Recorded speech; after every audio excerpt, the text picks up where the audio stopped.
सीतामढ़ी के DM Richie Pandey ने हाथों में झाड़ू लेकर साफ सफाई की और लोगों को स्वच्छता का संदेश दिया है।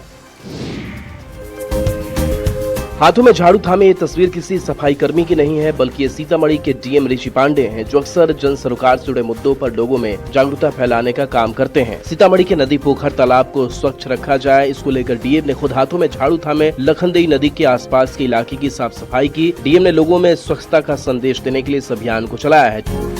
हमारे शहर की जो महत्वपूर्ण लक्ष्मणा नदी है, जिसको हम लोगों ने अतिक्रमण मुक्त और इसको सफाई युक्त करने के लिए अभियान चलाया है, तो आज इसी कड़ी में हम लोगों ने खुद पहल की है इसकी साफ सफाई करने के लिए। आज हम लोग कैलाशपुरी घाट पे आए हैं। डीएम ने कहा कि नदी, पोखर, तालाब यह प्रकृति की धरोहर है, जिससे हमारा जीवन शैली का सीधे तौर पर जुड़ाव है। इन्हें साफ रखना बेहद जरूरी है। नदी से सीधे तौर पर लोगों का धार्मिक जुड़ाव भी होता है, इसलिए प्रकृति के इस धरोहर को संभाल कर रखना बेहद जरूरी है। गौरतलब है कि आगामी 11 दिसंबर को सीतामढ़ी जिले का स्थापना दिवस है, जिसको लेकर आम लोगों में जागरूकता फैलाने के लिए कई तरह के कार्यक्रम आयोजित किए जा रहे हैं। और इस बीच किशनगंज से एक बड़ी खबर आ रही है। पुलिस टीम पर लोगों ने हमला कर दिया है। अतिक्रमण हटाने के लिए ये टीम पहुंची थी। खगड़ा मेला ग्राउंड में टीम पहुंची। पुलिसकर्मी अधिकारी से धक्का मुक्की हुई है। लोगों ने जेसीबी का शीशा भी तोड़ दिया है। तस्वीरें आपको दिखा रहे हैं। किशनगंज से बड़ी खबर, जहां पुलिस टीम पर लोगों का हमला। अतिक्रमण हटाने के लिए पुलिस की टीम पहुंची थी और ये तस्वीरें आप देख रहे हैं। खगड़ा मेला ग्राउंड में ये टीम पहुंची थी, जहां पुलिस कर्मियों के साथ धक्का मुक्की की गई। लोगों ने जेसीबी का शीशा तक तोड़ दिया है। पहली तस्वीर एक्सक्लूसिव आपको न्यूज 18 पर दिखा रहे हैं। पहली तस्वीर आप देख रहे हैं किशनगंज से। आपको बता दें कि बिहार में इन दिनों बुलडोजर एक्शन लगातार जारी है और इसी से नाराज वहां के लोगों ने पुलिस कर्मियों पर ही अटैक कर दिया। पुलिसकर्मी अधिकारियों के साथ धक्का मुक्की कर दी। आपको बता दें कि पूरे बिहार में अलग अलग जगहों पर अतिक्रमण मुक्त करने के लिए हर जिले को ये एक्शन लगातार जारी है और इसी बीच ये तस्वीर सामने आई है। और देखिए इस पूरी खबर के अधिक जानकारी के साथ किशनगंज से हमारे साथ न्यूज 18 संवाददाता आशीष सिन्हा फोन लाइन पर जुड़ रहे हैं। आशीष, क्या जानकारी है, क्या हुआ है वहां पर? जी देखिए, ऐतिहासिक खगड़ा मेला है, जिसका अतिक्रमण को हटाने के लिए नगर परिषद की टीम पुलिसकर्मी के साथ गई थी, जिसपे अचानक वहां के स्थानीय निवासियों ने हमला कर दिया। पुलिसकर्मी से भी हाथापाई किए, वहां कर्मी से हाथापाई कर रहे थे और जेसीबी का भी मशीन जो शीशा ग्लास था वो फोड़ दिया। काफी स्थिति मतलब तनावपूर्ण हो गया। उसके बाद अभी फिलहाल फोर्स की तैनाती हुई है और स्थानीय लोगों का कहना था कि हमें कुछ मोहलत दिया जाए, उसके बाद तब हम लोग खाली कर देंगे। जी आशीष, हमें ये बताइए कि लोगों की तरफ से कैसे अटैक किया गया? क्या अधिकारियों के साथ धक्का मुक्की की गई, पुलिसकर्मियों के साथ धक्का मुक्की हुई, किसी के जख्मी होने की भी खबर है क्या? जी अभी जख्मी होने की कोई सूचना तो नहीं है, लेकिन वहां जो पहले हमला किया गया, पहले धक्का मुक्की किया गया, उसके बाद जब पत्थरबाजी करने लगे, जब जेसीबी पर पत्थर फेंकने लगे, तो उस समय पुलिस वाले और जो सब पीछे हट गए और जगह मतलब को खदेड़ दिया गया, एक तरह से समझ लीजिए। चलिए, बहुत शुक्रिया हमारे साथ जुड़ने के लिए आशीष। बढ़ते आगे, समस्तीपुर में भी अतिक्रमण हटाओ अभियान चलाया गया, जिसमें सरकारी जमीन से कई अवैध कब्जे को हटाया गया है।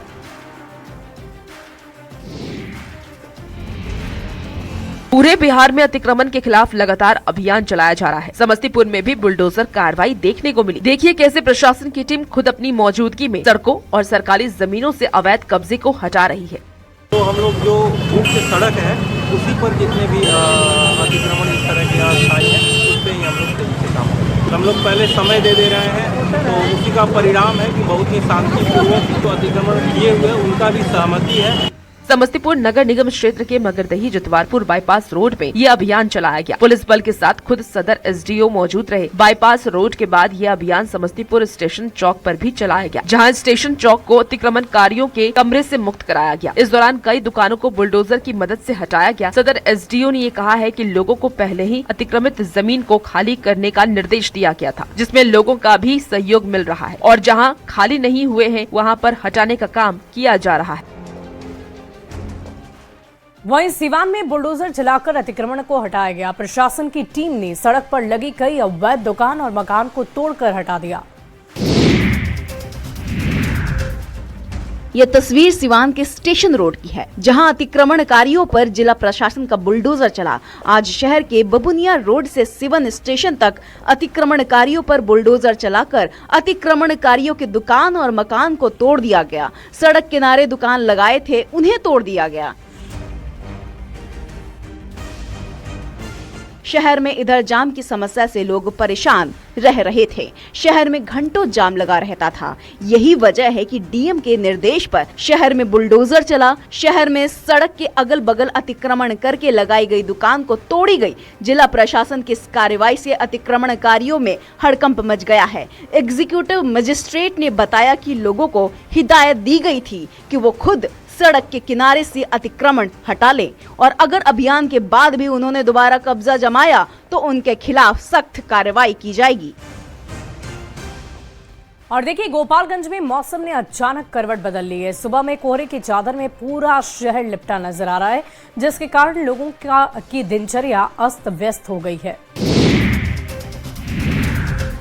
कनकनाहट, हर तरफ धुंध और इस धुंध के बीच आते जाते लोग। ये तस्वीर है गोपालगंज जिले की, जहां मौसम ने अचानक करवट ले ली है। यहाँ घना कुहासा छाया हुआ है। विजिबिलिटी कम होने से NH 531 और NH 27 पर गाड़ियों की रफ्तार थम गई है। वहीं तापमान गिरने से ठंड भी बढ़ गई है। लोग सेहत के लिए मॉर्निंग वॉक पर निकल रहे हैं। ऐसे मौसम में जिला प्रशासन की ओर से वाहन चालकों से गाड़ी सावधानी के साथ चलाने की अपील की जा रही है।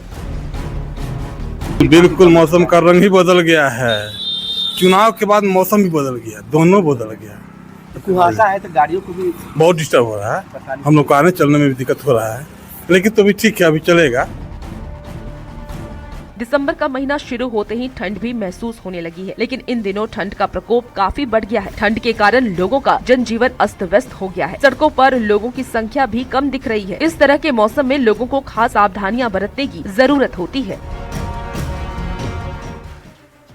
भागलपुर के तिलका मांझी विश्वविद्यालय के पीजी हॉस्टल में अवैध तरीके से रह रहे छात्रों की अब खैर नहीं। प्रशासन ने माइकिंग कर छात्रों को अंतिम चेतावनी दी है। जल्द से जल्द हॉस्टल खाली करने के लिए कहा गया। भागलपुर के तिलका मांझी विश्वविद्यालय यानी TMBU के पीजी हॉस्टल में कई बच्चे रहते हैं। इनमें कई छात्र ऐसे भी हैं जो अवैध तरीके से यहाँ रह रहे हैं। लेकिन हॉस्टल परिसर में उस वक्त हड़कंप मच गया जब छात्रों पर प्रशासन ने सख्त रुख अपनाया। विश्वविद्यालय प्रशासन की तरफ से कई बार जिला प्रशासन को पत्र भेजकर हॉस्टल खाली कराने की मांग की गई थी। इसी को लेकर जिला प्रशासन की टीम ने विश्वविद्यालय परिसर में बड़ी कार्रवाई की। आखिरी चेतावनी मानते हुए शाम तक पूरा ये जो प्रेमिसेस है वो खाली कर देंगे। सदर अनुमंडल पदाधिकारी, DSP सहित कई अधिकारी विश्वविद्यालय के विभिन्न हॉस्टलों में पहुंचे और माइकिंग कर छात्रों को अंतिम चेतावनी दी गई। अधिकारियों ने स्पष्ट कहा है कि जिन छात्रों के पास हॉस्टल में रहने की वैध अनुमति नहीं है, वो कल तक हर हाल में हॉस्टल खाली कर दे, नहीं तो सख्त कार्रवाई की जाएगी। नैनीताल की कैंची धाम में पर्यटन सीजन के दौरान लगने वाला घंटों का जाम अब इतिहास बनने वाला है। बाईपास निर्माण का काम बहुत तेजी से आगे बढ़ रहा है और सरकार ने इसके लिए बजट भी जारी कर दिया है। कैंची धाम में लगने वाले लंबे जाम से जल्द राहत मिलने वाली है। बाईपास निर्माण का काम तेजी से चल रहा है। वन विभाग की आपत्तियों के निस्तारण के बाद सड़क का कटान लगभग पूरा हो चुका है। अब नालियों और अन्य कार्यों को पर्यटन सीजन तक पूरा करने का लक्ष्य रखा गया है। राहत की बात यह है कि रतिघाट पुल निर्माण के लिए भी सरकार ने 10 करोड़ रुपए की धनराशि स्वीकृत कर दी है।